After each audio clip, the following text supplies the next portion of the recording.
ಅಂಗವಾಗಿ ಮಹಾದೈತ್ಯ ಕುಂಭಕರ್ಣ ರಣಭೂಮಿಗೆ ಕಾಲಿಟ್ಟ. ಅಸುರನ ಆರ್ಭಟ ಮೇರೆ ಮೀರಿತು. ಮರಗಳು ನೆಲಕ್ಕುರುಳತೊಡಗಿದವು. ವಾನರ ಸೇನೆ ಭೀತಿಯಿಂದ ದಿಕ್ಕಾಪಾಲಾಗಿ ಓಡತೊಡಗಿತು.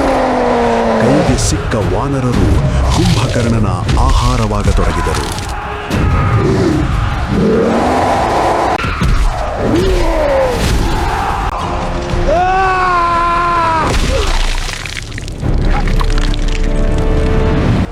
ಲಂಕೆಯ ರಣರಂಗ ಇನ್ನಷ್ಟು ರಕ್ತಸಿಕ್ತವಾಗತೊಡಗಿತು. ಮೊದಲಿಗೆ ಕುಂಭಕರ್ಣನ ವಿರುದ್ಧ ಸೆಣಕಲು ಬಂದವನು ರಾಮಸಖ, ವಾನರ ರಾಜ ಸುಗ್ರೀವ.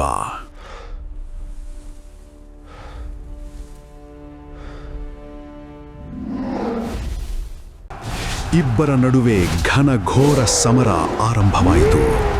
ಸುಗ್ರೀವ ವೀರಾವೇಶದಿಂದ ದೈತ್ಯನ ವಿರುದ್ಧ ಹೋರಾಡತೊಡಗಿದ. ಆದರೂ ಪರ್ವತಕ್ಕೆ ಡಿಕ್ಕಿ ಹೊಡೆದ ಪ್ರಹಾರಗಳಂತೆ ಸುಗ್ರೀವನ ದಾಳಿ ನಿಷ್ಪ್ರಯೋಜಕವಾಯಿತು. ಕುಂಭಕರ್ಣನ ಬಲ ಮೇಲಾಯಿತು.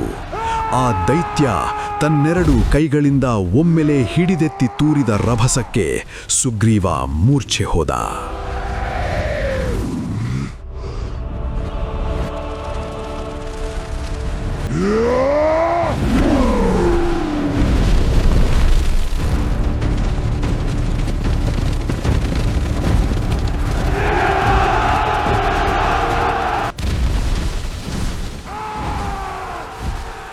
ಯುದ್ಧಭೂಮಿಯಲ್ಲಿ ಕುಂಭಕರ್ಣನ ಆರ್ಭಟ ಮುಂದುವರಿದಾಗ ಅನಿವಾರ್ಯವಾಗಿ ಸ್ವತಃ ಶ್ರೀರಾಮನೇ ರಣಭೂಮಿಗೆ ಇಳಿಯಬೇಕಾಯಿತು.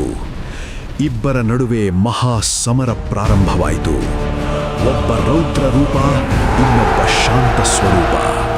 ಒಬ್ಬ ಧರ್ಮದ ಪ್ರತೀಕ, ಮತ್ತೊಬ್ಬ ಅಧರ್ಮದ ಪ್ರತಿನಿಧಿ.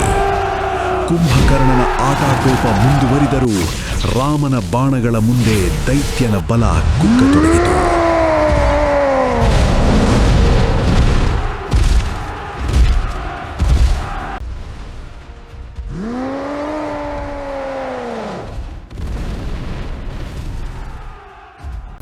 ರಾಮ ಬಿಟ್ಟ ಅದೊಂದು ಬಾಣ ಕುಂಭಕರ್ಣನ ಭುಜವನ್ನೇ ತುಂಡರಿಸಿತು.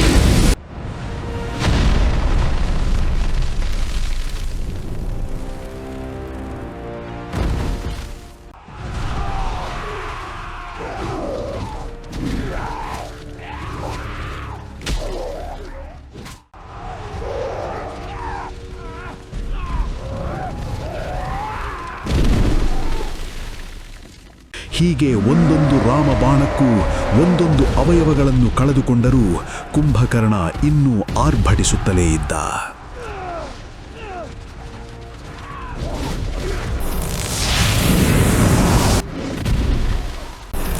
ಆಗಲೇ ರಾಮನ ಧನುಸ್ಸಿನಿಂದ ಹೊರಟಿತು ಆ ಅದ್ಭುತ ದಿವ್ಯ ಬಾಣ. ನೋಡುತ್ತಿದ್ದಂತೆ ಅದು ಕುಂಭಕರ್ಣನ ಶಿರವನ್ನು ಭೇದಿಸಿತು. ಆ ಕ್ಷಣ ಇಡೀ ಲಂಕೆಯೇ ಮೌನಗೊಂಡಂತೆ ಭಾಸವಾಯಿತು. ಮಹಾಕಾಯ ಮಹಾದಾನವ ಕುಂಭಕರ್ಣ ನೆಲಕ್ಕುರುಳಿದ. ಧರ್ಮದ ಬಾಣ ಅಧರ್ಮದ ಆರ್ಭಟವನ್ನು ಅಂತ್ಯಗೊಳಿಸಿತು. ಲಂಕೆಯ ಯುದ್ಧದಲ್ಲಿ ಮತ್ತೊಂದು ಅಧ್ಯಾಯ ಮುಕ್ತಾಯವಾಯಿತು.